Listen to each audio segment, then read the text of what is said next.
Calcul d'intégrales usuelles.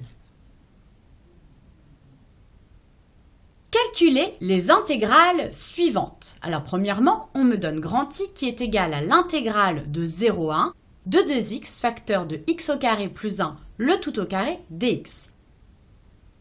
Alors ici, j'ai une intégrale. Alors pour trouver une intégrale, je sais qu'il faut que je trouve ici la primitive de cette fonction ici, et après je calcule la différence de la primitive grand f de 1 moins grand f de 0.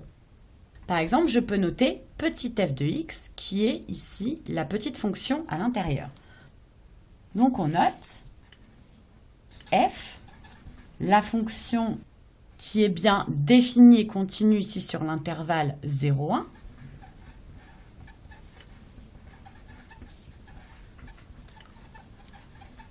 par petit f de x est égal à 2x facteur de x au carré plus 1 au carré. Pour calculer l'intégrale grand I, il faut que je trouve une primitive grand f de petit f. Si je regarde l'expression de petit f de x, eh bien je vois ici que j'ai x au carré plus 1 au carré. Donc ça ressemble à u de x au carré. Donc on peut poser u de x qui serait égal à x au carré plus 1. Et donc, u' de x, eh bien si je dérive, ça me donne 2x.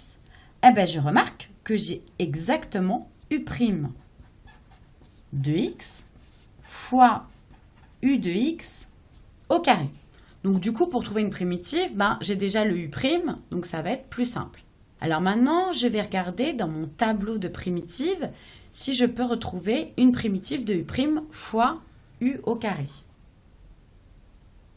Voici mon tableau de primitives de fonctions composées. Alors là, j'ai la fonction à primitiver. Et dans la colonne à droite, j'ai les fonctions, les primitives correspondantes. Alors ici, j'ai u' fois u à la puissance n. Et bien c'est presque ce qu'on veut parce que ici, nous, on a n qui vaut 2. Donc c'est bon, ici, c'est les entiers naturels privés de 0.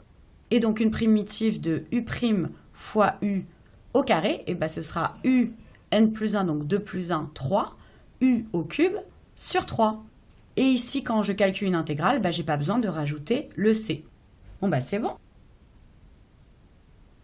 Donc, on a une primitive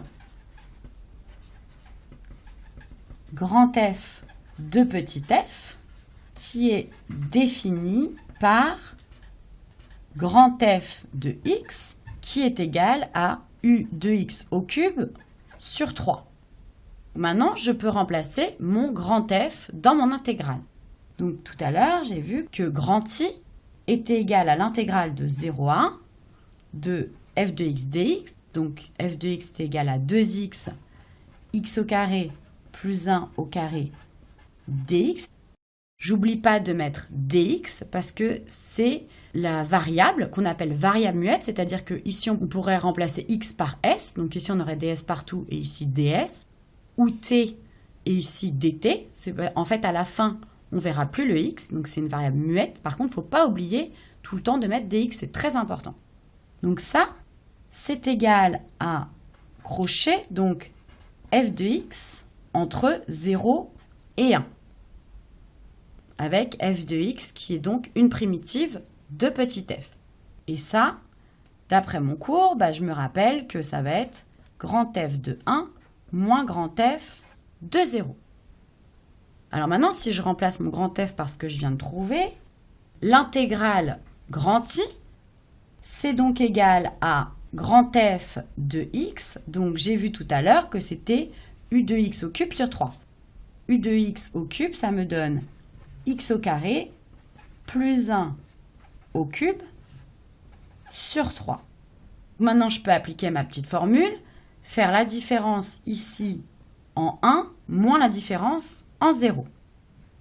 Alors, en 1, ça me donne 1 au carré plus 1 le tout au cube sur 3 moins grand f de 0. Donc, ça me donne 0 au carré plus 1 au cube sur 3. Alors, 1 au carré, ça donne 1, plus 1, ça donne 2. 2 au cube, ça donne 8, parce que 2 fois 2 fois 2, ça fait 8. Donc, ça fait 8 tiers. Et après, ici en 0, 0 au carré, ça fait 0, plus 1, ça fait 1, 1 au cube, ça donne 1, et sur 3, ça fait moins 1 tiers. Donc au final, ça donne 8 tiers moins 1 tiers, ça me donne 7 tiers. Donc je peux mettre ma solution. Donc grand I égale 7 tiers. Je souligne ma solution et je vérifie. Et j'ai bien grand I égale 7 tiers.